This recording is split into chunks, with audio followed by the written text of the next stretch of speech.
Discord on this computer. Y si esto siempre me pasa, entonces, ay caramba, me acabo de dar cuenta que no le cambié el título. Esto no es Euclides y los elementos, es sobre los post-euclidios. Y por cualquier cosa, hoy estamos viernes 17 de septiembre y vamos a hablar sobre los post-euclidios. La fuente es principalmente el Burton. Y veamos, estos no son todos y de hecho no vamos a hablar con detenimiento de todos, pero bueno, aquí está Apolonio, que está el nombre aquí, Apolonio de Perga. ¿Alguien sabe quiénes son los demás?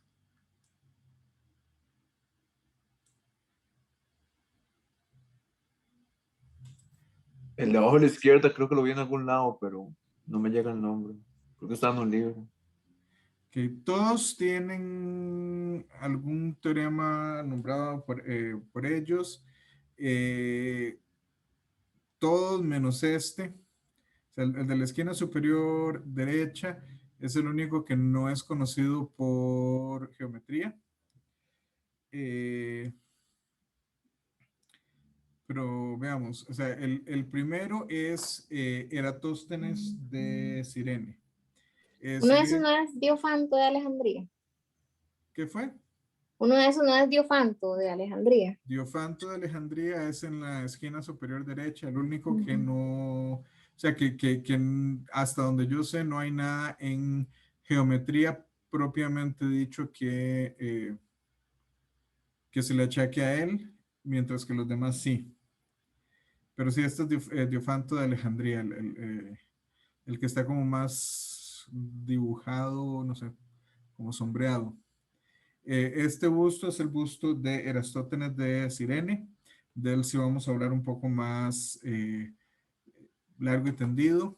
Él es posiblemente un poco más joven, igual que Apolonio. El segundo es Apolonio de Perga.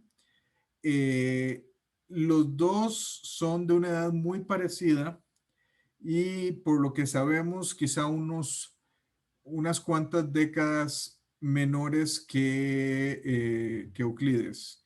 Entonces, lo que estamos diciendo, bueno, el que son unas cuantas décadas menor no quiere decir que no sean contemporáneos, de la misma manera que ustedes pueden pensar que ustedes y yo somos contemporáneos. Yo probablemente soy más viejo que cualquiera de ustedes, por lo menos 10 años, me imagino. Eh, pero dado el hecho de que Euclides, Apolonio y Eratóstenes eran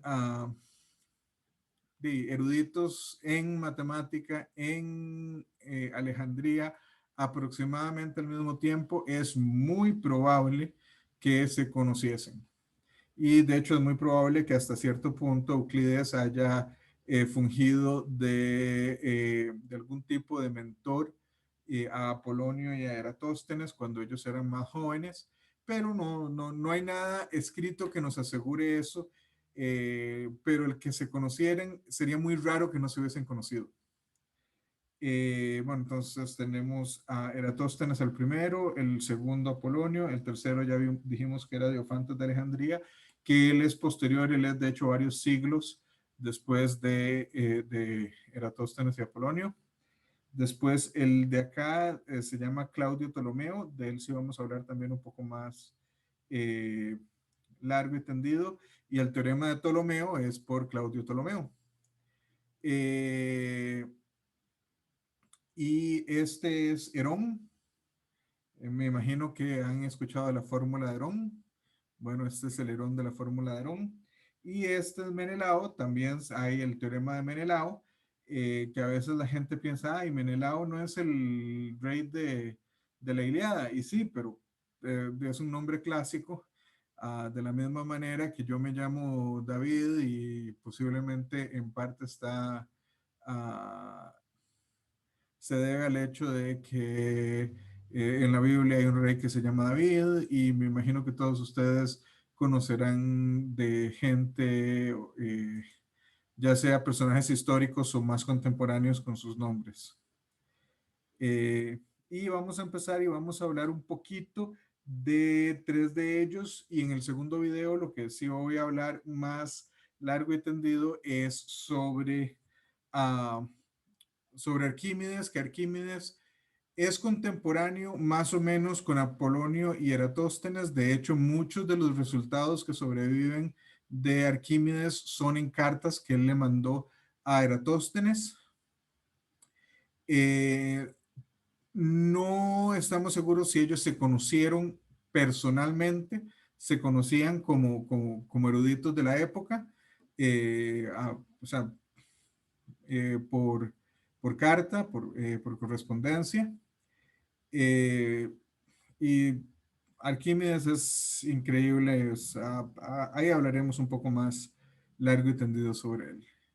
Bueno, pero empecemos con Eratóstenes, el mismo busto que tenemos acá, esquina superior izquierda, supuestamente es este mismo grabado. Por supuesto pasa lo que nos pasa a menudo, que no sabemos realmente cómo lucía una cierta persona, y con los siglos se han hecho diferentes interpretaciones artísticas, pero no creo que podamos saber si esta de verdad era como lucía Eratóstenes. De todas maneras, Eratóstenes vive de aproximadamente el 276 al 194 antes de la era común, lo cual quiere decir que él ya era un hombre hecho y derecho cuando los Ptolomeos tomaron control de Egipto y pues por ende de Alejandría. Y Eratóstenes lo conocemos por varias cosas. Eratóstenes, ustedes saben lo que es la palabra polimato o polimata. A veces se usa con la A, incluso si se aplica un nombre. Dicen que el silencio otorga. Un polimato es una persona que logra dominar muchas áreas del conocimiento a un nivel muy alto. Eratóstenes en particular era matemático, era ingeniero, era cartógrafo. De hecho, es uno de los cartógrafos más famosos de la historia. Y así podemos pensar de muchas otras personas que dominan varias cosas con mucha fluidez, incluso cosas que parecen no estar relacionadas entre sí. Una de las cosas por los que conocemos a Eratóstenes es por dar la primera aproximación de la circunferencia de la Tierra. Entonces, ¿qué es lo que hace Eratóstenes? Bueno, estando en Alejandría, él escucha de alguien que en Siena, en cierto día del año, y yo me imagino que ese día debe ser alguno de los equinoccios, equinoccio de primavera o equinoccio de otoño, que por cierto, creo que la próxima semana es el equinoccio de otoño, por lo menos pensando que estamos en el hemisferio norte. ¿Alguien sabe cuál es la diferencia entre un solsticio y un equinoccio? Era algo del sol y la luna, ¿no? Principalmente el sol y su posición con respecto o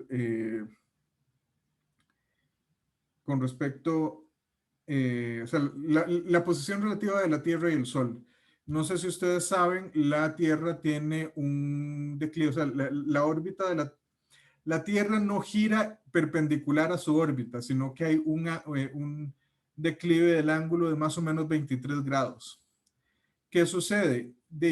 Imagínense que este es el eje, no sé si pueden ver en el cuadrito, que este es el eje sobre el que gira la Tierra y tenemos el Sol acá. Entonces, ¿qué sucede? Cuando está así, de frente, mucho pega en el polo norte, poco en el polo sur. Eso es un solsticio, en particular ese lo conocemos usualmente como el solsticio de verano, porque es cuando es verano en el hemisferio norte. Si estamos al revés y estamos acá, pasa lo contrario, da más en el polo sur que en el polo norte, por ende es verano en el polo sur e invierno en el polo norte o en el hemisferio norte. Y eso es como a estos lados, aquí o aquí. Pero cuando está así, ¿qué sucede? Como la diferencia en giro, ahí sí es perpendicular a la dirección del Sol. El Sol da en todos los puntos del planeta más o menos la misma cantidad del día. Nosotros es que por estar tan cerca del Ecuador, la diferencia entre la luz en invierno y verano es mínima. O sea, nosotros, si llevamos cuentas, quizá nos demos cuenta que por ahí de diciembre, enero, los días son como 45 minutos más cortos, o sea, las horas de luz que tenemos, el tiempo de luz que tenemos en un día, el 22 de diciembre, que creo que es el solsticio de invierno, es como 45 minutos menos que el solsticio de verano, que es en julio. En julio, no, en junio. 6 meses de diferencia. Pero eso es simplemente por nuestra situación geográfica. Si nosotros nos alejamos del Ecuador, si nos vamos, eh, no sé, ya sea al sur de Brasil o incluso más tirando Chile o Argentina en el continente americano, o nos vamos Estados Unidos, Canadá, al norte. Si pensamos en el sur de Australia o en el norte de Europa o incluso en el sur de África, ahí sí las diferencias sí son un poco más importantes. De hecho, bueno, muy al norte sí pasa. En realidad no es cierto que haya puntos, salvo en el puro polo, donde de verdad hayan 6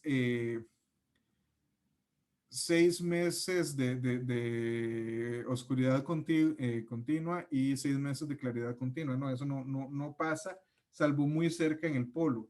Pero sí hay lugares, o sea, si uno piensa en el norte de Canadá o en muy al norte, en las partes de Escandinavia, Noruega, Suecia, Finlandia, al norte de Rusia, todos estos lugares, ellos sí suelen tener, o sea, hacia eh, mayo, junio, y julio más o menos, ellos pueden tener casi luz completa, y en algunos puntos, si es por algunos días, si es luz perenne. O sea, el sol nunca se pone, uno ve el sol que se mueve un poco, pero nunca se pone. Y por el contrario, cuando uno ya piensa al otro lado, finales de noviembre, diciembre, enero, ahí más bien es todo lo contrario. Hay algunos días en los que es noche continua y otros días en los que lo que hay de luz son unos pocos minutos o quizá una hora. Eso es algo que o sea, se sabía desde tiempos de la antigüedad. O sea, nosotros nos hemos movido lo suficiente como para que eso sea conocido, que hay diferencias, que hay lugares donde los días son más largos en ciertas épocas del año que en otros. Y lo que a Eratóstenes le dicen es que en Siena, que ahora es un pueblito en el sur de Egipto que se llama algo así como Arwan, eh, que ahí en un día del año, me imagino nuevamente que es el equinoccio, alguno de los equinoccios, justamente al mediodía, cuando el sol está en su cenit, no, un palo puesto perpendicularmente no produce sombra. Entonces él consigue que alguien mida la distancia de Alejandría a Siena y asume que como ambos están en el Nilo, y el Nilo, la gente siempre dice que corre de norte a sur, lo cual es más o menos, más bien de sur a norte, lo cual es más o menos cierto, pero no exactamente cierto. Entonces él dice, bueno, Siena está directamente al sur de Alejandría. Consigamos que alguien nos diga cuánto es lo que hay, la distancia que hay entre Siena y Alejandría. Y él, en el mismo día del año, nuevamente, posiblemente uno de los equinoccios, toma la medida en el cenit, cuál es el menor, la sombra más pequeña que produce un bastón, un palo puesto perpendicular al suelo. Y a partir de ahí, con un poco de trigonometría, concluye que el ángulo al que viene el sol está a 7 grados, 7.2 grados del cenit. Por simplemente trigonometría. Y entonces, sabiendo, cuando alguien calcula que la distancia de Siena a Alejandría son 5.000 estadios, para nosotros 5.000 estadios son aproximadamente, bueno, un estadio son aproximadamente 157,5 metros. Y de aquí uno dice, bueno, 7,2 grados, eso es la 50ª parte del círculo. Entonces, si estos son 5.000 estadios y es la 50ª parte del círculo completo, pues el círculo completo tiene que ser 250.000 estadios, lo cual es esencialmente 39.375 kilómetros. ¿Alguien sabe cuál es la circunferencia de la Tierra entre polos? O sea, como decir medio círculo. No, la circunferencia completa, Ah, pero pasando por los polos, porque también eso es una cosa que ellos no sabían y que nosotros sí. La Tierra no es una esfera perfecta, entonces es un poco más es más ancho a gordita. los... Sí, es más, la circunferencia en el ecuador es más grande que una circunferencia que pase por los polos. Bueno, yo aquí tengo un estimado de la NASA con es un promedio, pero tiene los instrumentos usados para medirlo, es esencialmente más o menos 1 metro.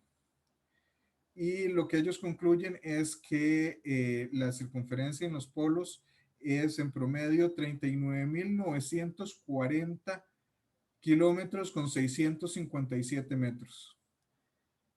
Dijimos, o sea, medido con tecnología que nosotros mismos no teníamos hasta hace unos, no sé, a menos de un siglo. Medido con eso, redondeemos, quitémosle a entero de kilómetro, 39.940. Y hace 23 siglos, con pura trigonometría y unas medidas ahí medio dudosas, Eratóstenes mide 39.375. O sea, es una diferencia de menos de un 2%, de hecho, de menos de un 1.5%, la diferencia entre lo que calcula Eratóstenes y lo que calculamos nosotros con tecnología de punta. Entre otras cosas que podemos considerar es, bueno, uno de los problemas es, o una de las cosas que yo les sugeriría que investigaran para la siguiente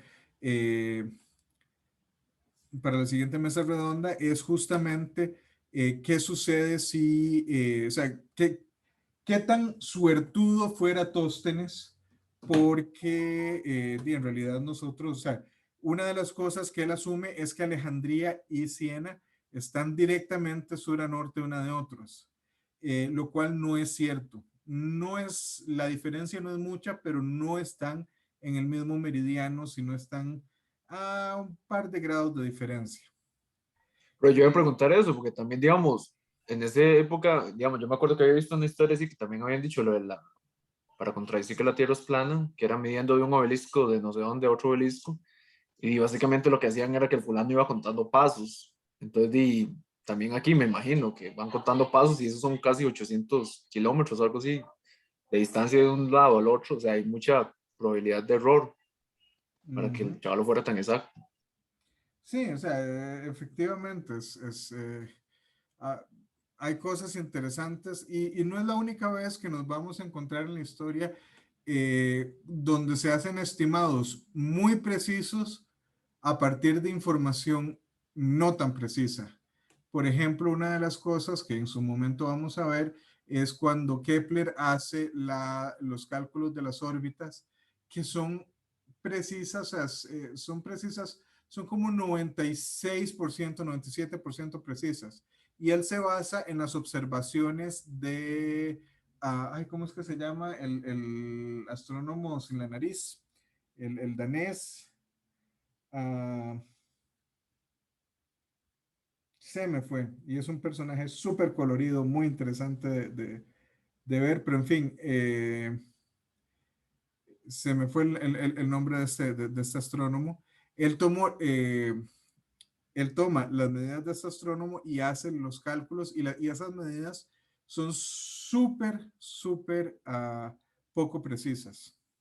Bueno, prosigamos. Entre otras cosas, a Eratóstenes quizás lo recuerdan, ¿saben qué es esto? La criba de Eratóstenes. La criba Ajá. de Eratóstenes, correcto. Que es una forma, no es muy eficiente para primos grandes, para primos pequeños quizás sí, donde esencialmente usted quita el 1. O sea, pone todos los números entre los cuales quiere encontrar los primos. Entonces quita el 1 porque el 1 no va a ser ni primo ni compuesto. Toma el 2 y después calcula, deja el 2 quieto y todos los múltiplos de 2 los elimina. Después toma el 3, o sea que es el primero que no ha sido tachado, y tacha todos los múltiplos de 3, algunos ya han sido tachados, o sea, el 6 ya había sido tachado con el 2, pero el 9 no, y lo tacha, 12 sí, 15 no, lo tacha, así. Entonces, 4 ya había sido tachado, el primero no tachado es 5, y hacemos lo mismo, nos tiramos todos los múltiplos de 5 y de 10, o sea, de impares de 5 y de 10, 6 ya había sido tachado, 7 entonces es primo, y nos volamos 7, 14, 21, 28, etcétera, y así sucesivamente, y es una forma, o sea, es uno de los algoritmos más viejos que existe, y es un algoritmo que le asegura que usted va a encontrar todos los primos dentro de su lista, si usted asume que como una computadora no va a cometer errores de aritmética básicos. Okay. ¿Alguna pregunta hasta acá? Todo bien. Todo Okay. bien, todo bien. Eratóstenes también era cartógrafo, y si ustedes ven esto, yo creo que, bueno, aquí está, el mundo es, de acuerdo a Eratóstenes, aproximadamente en el 220 antes de Cristo. Y pues aunque las escalas no están muy bien dadas, uno ya empieza a encontrar como cosas ahí bastante, o sea, como muy reconocibles. Uno puede ver aquí la isla de Creta, posiblemente, Italia, que ya se le reconocía la forma de, uh, de bota. La tierra de los celtas, que aunque ahora los celtas se asocian mucho con Gran Bretaña, en realidad los celtas en aquel tiempo eran principalmente las partes ibéricas y, o sea, lo que es ahora Portugal, España y partes de Francia. tienen Libia, que es toda esta parte antes de que Egipto tuviese el nombre de Egipto. Tienen aquí a etíopes. ¿A etíopes a qué le suena?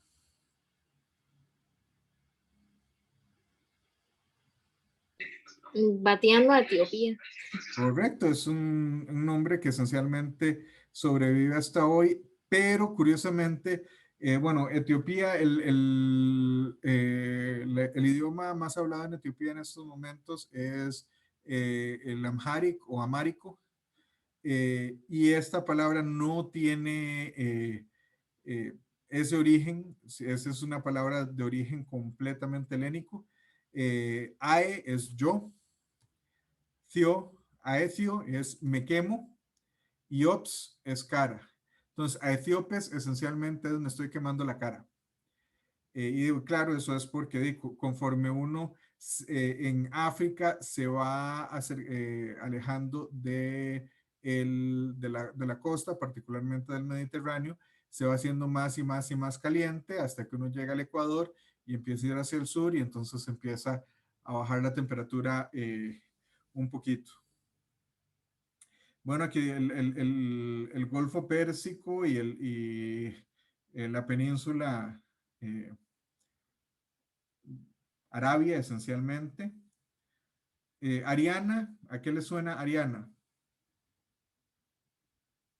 Y yo sé que tenemos una compañera que se llama Ariana, pero ¿de dónde viene? ¿Qué es eso actualmente? De ahí está la parte de la India, ¿no? No, eso es más que todo Irán, las Oh. partes persas. eh, Después sí, tenemos India, que era hasta donde ellos conocían. Esto yo me imagino que es Sri Lanka. Ahí lo ponen como Taprovani, no sé, pero yo creo que esto es lo que actualmente conocemos como Sri Lanka, que por mucho tiempo se conoció como Ceilón. Bueno, Britania, Yernes, que es Irlanda.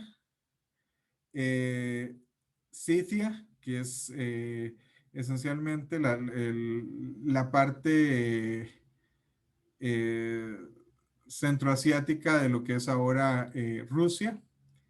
Ah, de hecho,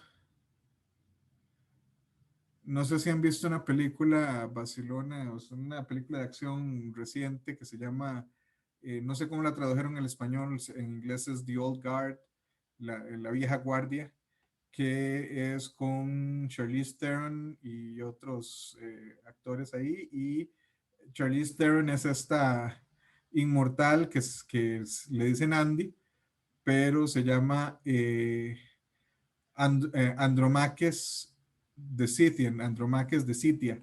Bueno, esto es Scythia. Como pueden ver, primero que nada, hay partes que simplemente ellos no conocían. Y ahora, pero, o sea, esencialmente, sí, podríamos decir que hace falta un poco en lo que tiene que ver ah, con escalas, pero no es tan terrible, ¿no? O sea, considerando las medidas, o sea, los instrumentos que tenían para el tiempo y lo poco explorado que estaba el mundo en su momento, pues no es tampoco poco razonable lo que estamos viendo acá. Profe, ¿qué era el pedacito que parece una isla que está como abajo de India? Eso yo asumo que es Sri Lanka, Ah, ok. pero no estoy seguro. O sea, la verdad, yo asumiría, y ahora vamos a ver otro mapa un poco posterior, donde sí está puesto como Ceilón, que es el nombre con el que se conoció por mucho tiempo. Puede que antes de eso se le conociera, como dice ahí, como Taproban, pero no sé cómo sería. Y algo curioso, el nombre del Océano Índico en aquel tiempo era el mar de Eritrea, y Eritrea también es hoy por hoy un país en África. Bueno, una de las cosas que tenemos que ver y que Eratóstenes empezó a preocuparse por eso es, bueno, y esencialmente lo que estamos haciendo es representando una forma, o sea, algo que no es plano, lo estamos representando en un plano. Y estos son diferentes estrategias en las que se ha hecho durante algún tiempo. Este es posiblemente, la primera es posiblemente el que ustedes más conozcan, que es el Mercator, la proyección de Mercator, que lo que se esfuerza es en que las formas se conserven lo mejor posible, pero las áreas no. Y una de las cosas en las que se puede ver es esto de aquí arriba es Groenlandia o Greenland, esto es África, esto es Sudamérica. Si uno ve esto, uno dice de esta isla de Groenlandia es esencialmente del mismo tamaño que África. Y eso es mentira. Groenlandia es una isla bastante grande, no se los voy a negar, pero no es del tamaño de África. Es más bien como la 20ª parte del tamaño de África. Entonces aquí es donde tenemos ese problema que por conservar la forma, que no se conserva de manera perfecta, pero sí es mejor que en las otras que tenemos acá. Las áreas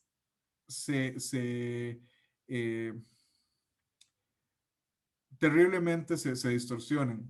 Peters toma la estrategia opuesta, trata de mantener las áreas, aun si se distorsiona un poco la forma. Y aquí evidentemente en ninguno de los dos casos eso va a ser perfecto. Siempre van a haber problemas importantes nuevamente porque estamos tratando de representar algo que es esférico en un plano. Pero aquí es como lo hace Peters y aquí ustedes, bueno, poniendo la misma idea, esto es Groenlandia y esto es África. Ahora sí es muy claro que África es mucho más grande que Groenlandia y que Sudamérica también es mucho más grande que Groenlandia. Y se observa con más facilidad. Y bueno, está la proyección de Robinson, que Robinson toma la idea como de tratar de representarlo tipo esfera, tipo, no sé, de esta manera. Y esto, digamos que logra un punto medio entre Mercator y Peters. Conserva un poco mejor las formas de lo que lo conserva Peters, conserva un poco mejor las áreas relativas de lo que hace Mercator. Pero eso lo sabía Eratóstenes. Eratóstenes, de hecho, en sus tratados de cartografía, está el hecho de que como la Tierra es esférica, cualquier mapa, especial, entre más área represente, más va a distorsionar lo que realmente hay ahí. ¿Alguna pregunta hasta acá? Todo No. bien. Ok. Otra cosa que hizo Eratóstenes es, él esencialmente, de una manera no euclidia, responde uno de los problemas clásicos de la geometría griega. La geometría griega tiene 3 problemas clásicos. Uno es la duplicación del cubo, esencialmente cómo encontrar raíz de 2 por medios geométricos. La trisección del ángulo, cómo construir un ángulo que mida la tercera parte de otro ángulo dado. La bisección la podemos hacer sin problemas, pero tenemos la trisección. Y la otra es la cuadratura del círculo. Resulta que Eratóstenes resuelve uno y Arquímedes resuelve otros 2, pero son con métodos no euclidios, o sea, con métodos que no son constructibles. Por ejemplo, Eratóstenes toma esta figura que tenemos acá, donde tenemos 3 rectángulos con una diagonal construida. Y lo que hace es lo siguiente, lo que él se imagina es que cada uno de esos rectángulos es esencialmente como una pieza translúcida y movible y él lo que hace es que mueve eso como si fueran, no sé, cuestiones de azulejo, una cosa así, de tal manera que lo mueve donde este punto D es el punto medio de TI y alinea esto de manera que quede como lo estamos viendo en la imagen. O sea, que la intersección entre IS' y HS es colineal con A y D, al igual que la otra intersección que tenemos acá. Bueno, ¿qué sucede? Cuando nosotros hacemos esto, por semejanza, podemos decir 2A es a FE como, bueno, ustedes pueden hacer aquí las diferentes, no proporciones, las diferentes proporciones que tenemos y esencialmente lo que llegamos es que si ustedes hacen esto bien, se dan cuenta que X es raíz cúbica de 2 multiplicando a y Y es raíz cúbica de 4 multiplicando a. Entonces, uno puede, si uno pudiese tener estas cuestiones movibles en geometría euclidia, uno podría construir precisamente raíz cúbica de 2 con regla y compás, pero no, esto no es euclidio. De hecho, en algún momento, creo que fue Gauss el que prueba que los números construibles con regla y compás forman un cuerpo y ese cuerpo esencialmente son los números que son soluciones de ecuaciones lineales o ecuaciones cuadráticas con coeficientes enteros, donde los coeficientes no necesariamente son, o sea, el polinomio no es mónico. O sea, podría ser algo así como 18x cuadrado más 3x menos 1. Si eso tiene, que no sé, si eso tiene una solución real, debería tener por lo menos una solución real. Entonces, podemos, ese resultado va a ser un número que se puede construir con regla y compás. Bueno, ahora hablemos de Claudio Ptolomeo, que vive 300 años y resto después de Eratóstenes. Entre las cosas que tenemos de Ptolomeo sobreviven algunos tratados, por supuesto no los originales, pero sí copias de copias que han llegado al tiempo moderno. Y una de las cosas que él hace, él toma el modelo aristotélico y empieza a calcular las posiciones relativas de los planetas. Yo les había dicho, los únicos planetas que se pueden ver desde la Tierra son Mercurio, Venus, Marte, Júpiter y Saturno. Urano, Neptuno y Plutón no se pueden ver y pues por supuesto la Tierra no la estamos contando. Ellos imaginaban que la Tierra estaba al centro del universo y que en ese orden alrededor de él pasaba la Luna, Mercurio, Venus, el Sol, Marte, Júpiter y Saturno. Y que estaban en ese orden en distancia de la Tierra, donde cada uno flotaba en una cierta esfera alrededor de la Tierra. ¿Alguien tiene alguna idea por qué tenían ese orden? O sea, ¿por qué decían que la Luna estaba más cerca de la Tierra que Mercurio o Venus, pero que Mercurio y Venus ambos estaban más cerca de la Tierra que el Sol y que Marte, Júpiter y Saturno estaban más lejos todavía?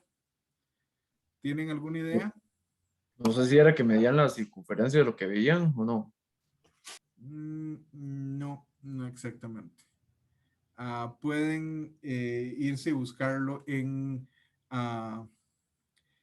lo hablamos en la próxima mesa redonda porque eso sí es una cuestión interesante y muy básica. O sea, No es tanto matemática, es simplemente de observación, pero hay fenómenos que la única forma de explicarlos razonablemente es no necesariamente esto, o sea, el orden de Mercurio y Venus no sé cómo lo hacen, pero el hecho de que Mercurio y Venus están entre la Luna y el Sol, eso sí se puede hacer, y que Marte, Júpiter y Saturno están después, o sea, están más lejos que el Sol.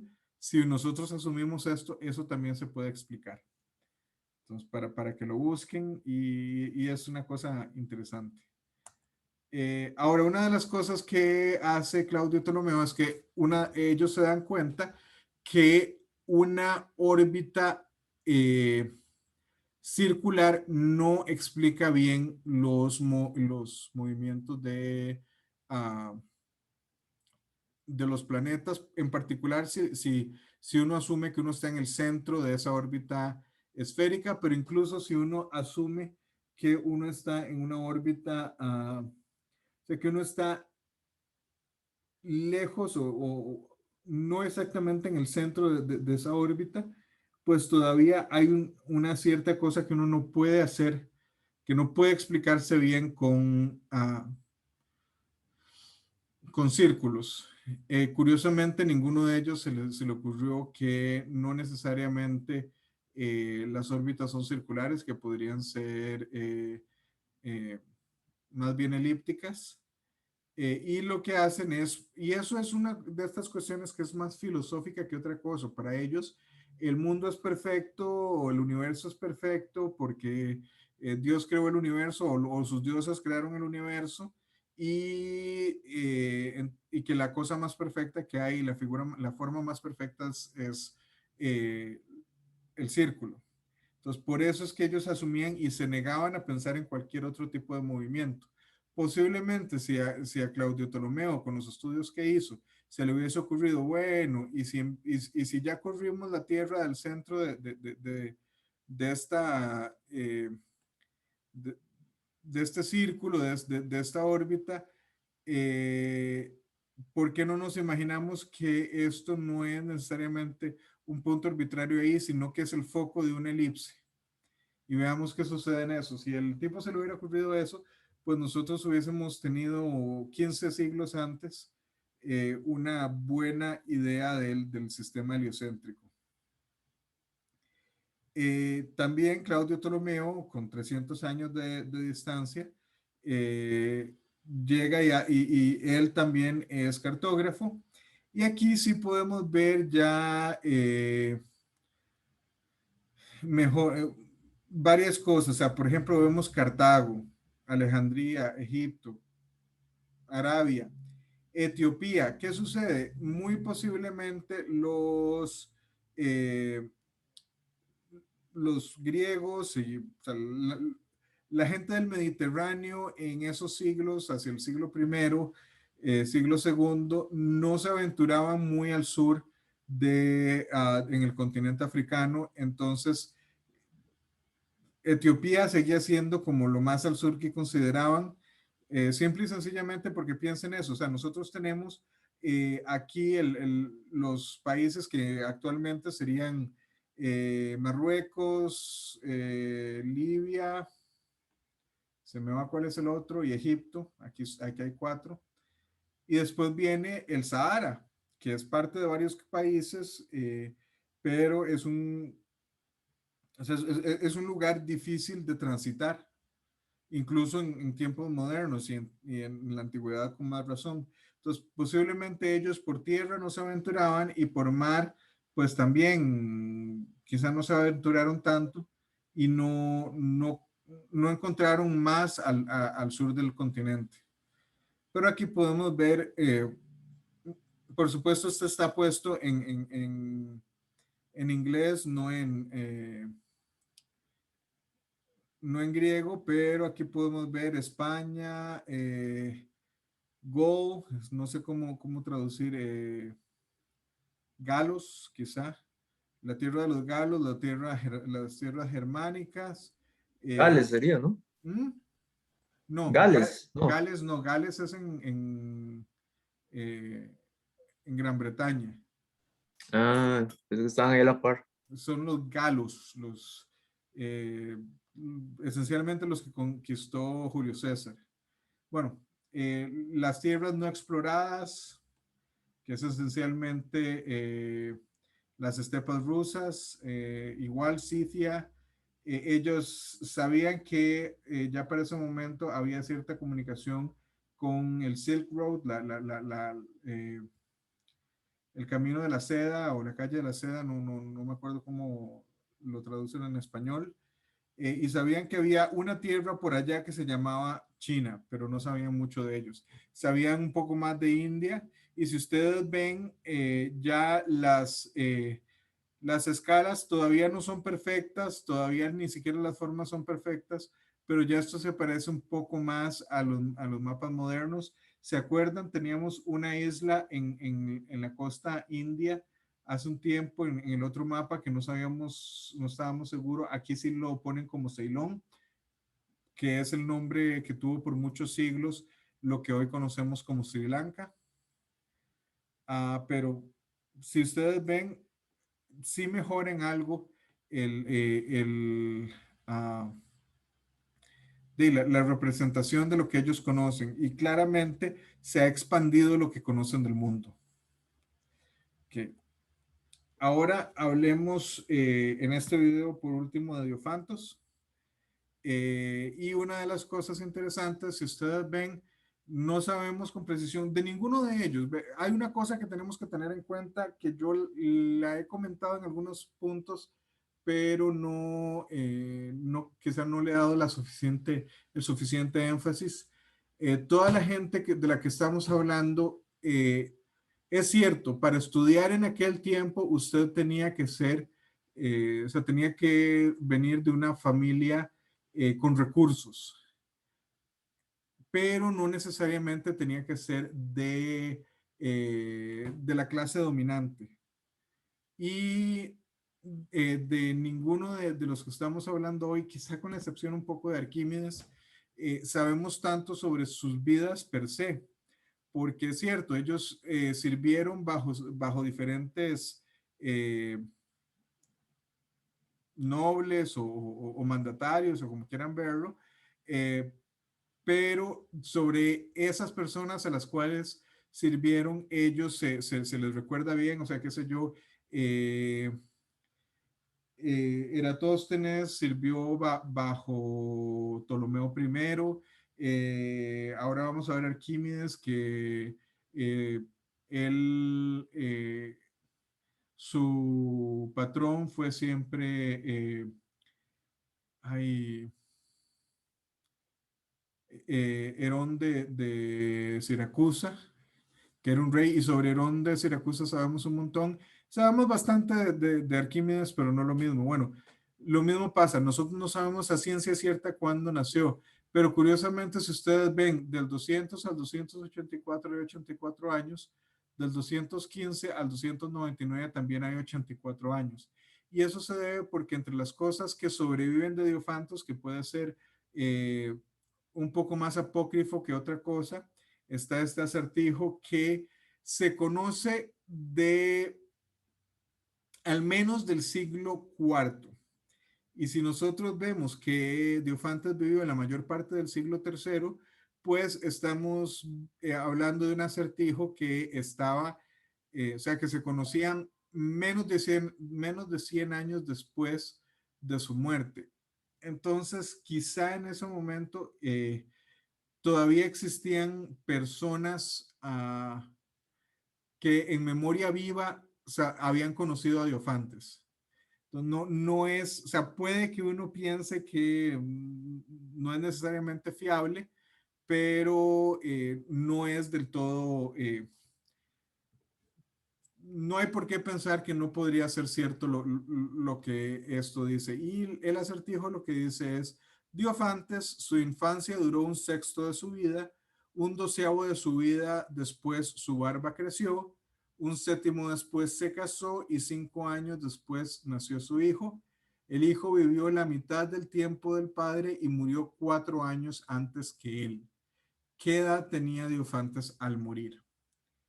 Y bueno, espero que ustedes se den cuenta, bueno, un sexto, si X es la edad de la longitud de la vida de Diofantes, la edad a la que murió, pues un sexto fue la infancia, un doceavo después le crece la barba, un séptimo después se casa, 5 años después nace un hijo, el hijo vive exactamente la mitad del tiempo que vive el padre y muere 4 años antes que el padre.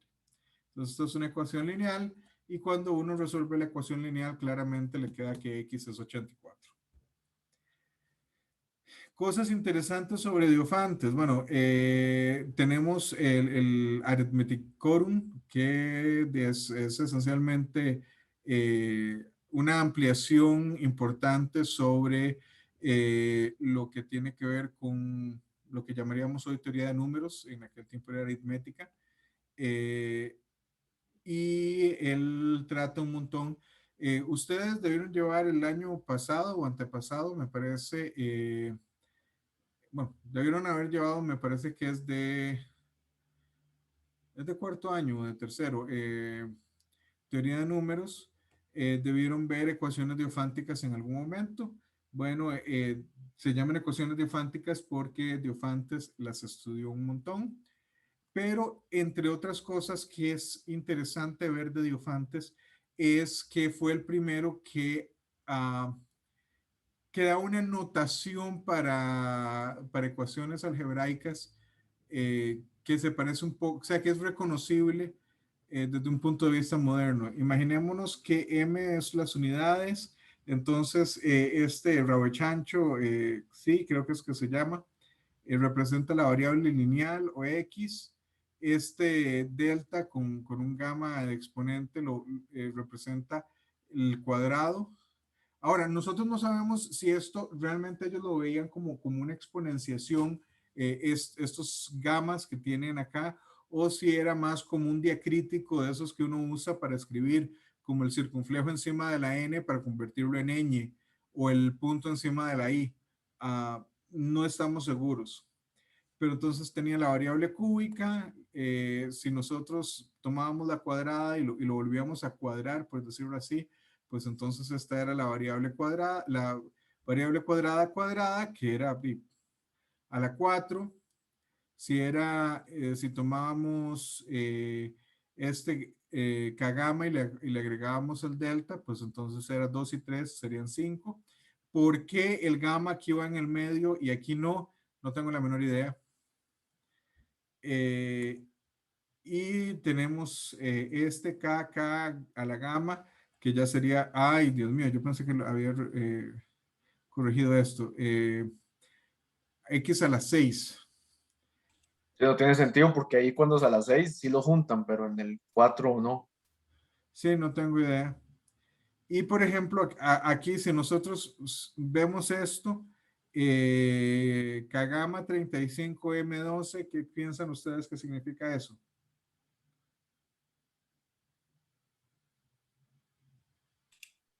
No sé, ahí me mató los. Bueno, diga, Fabi. No, y yo lo que estaba viendo es, ajá, Kagama era X a la 3 y las unidades, y ya el profe puso la respuesta, ya no hay una. Pero se pueden hacer este tipo de, o sea, esto es cierto, es mucho más incómodo que trabajar que nuestra, o al menos para nosotros es más incómodo. Y me imagino que si ellos hubiesen conocido esta notación, pues el rato de esta les hubiera también parecido incómoda. Pero ya con esto se puede operar de una manera un poco más eficiente. Bueno, paramos aquí el primer video y ya vamos con el segundo. Entonces,